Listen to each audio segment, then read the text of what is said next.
Alors la polémique sur la francisation des prénoms rebondit avec la proposition faite par le rassemblement de Béziers sous la houlette de Robert Ménard. Hier sur notre antenne, Nicolas Domenac a dénoncé cette mesure intolérable à ses yeux et vous souhaitiez ce matin lui répondre.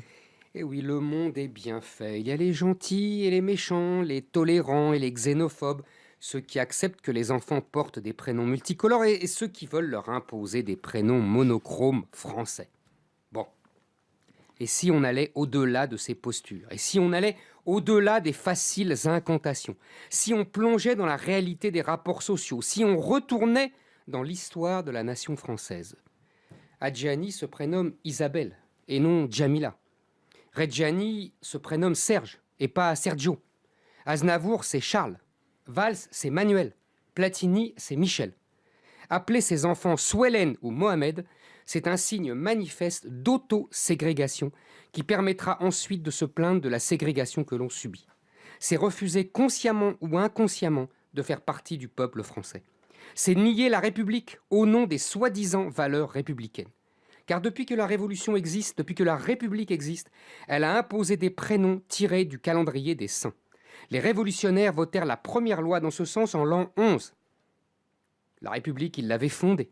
Elle fut confirmée par une loi de 1965 sous le général de Gaulle et en 1972 sous Georges Pompidou.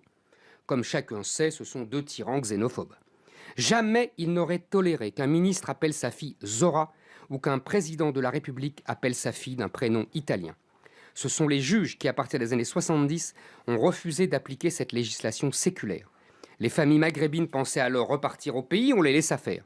Les familles françaises des classes populaires étaient fascinées par Hollywood, on ne sanctionna que les plus ridicules comme Goldorak.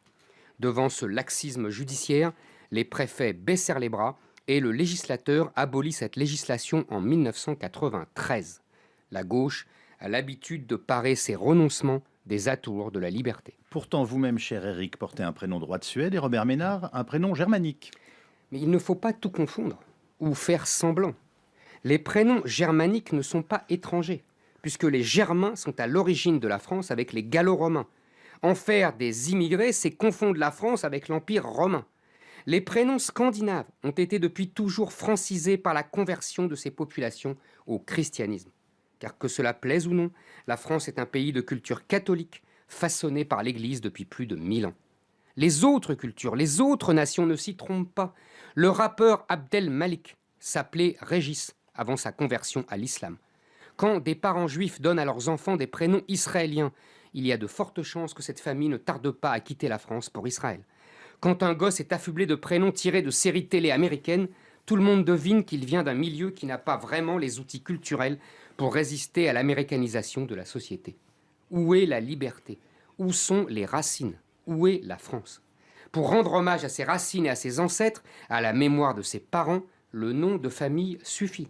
Il sert même à cela depuis toujours. Le prénom est au contraire la marque de l'individu nouveau qui va évoluer dans la société d'accueil. Lui donner un prénom français de culture chrétienne, c'est marquer sa volonté d'intégration dans le pays qui sera le sien. C'est marquer son respect pour la société d'accueil, son passé, son histoire, ses héros. C'est faire sien son héritage. Le prénom, c'est la France. Éric Zemmour, Éric qui répondait ce matin à Nicolas Domenac, qui sera notre invité, bien entendu, demain.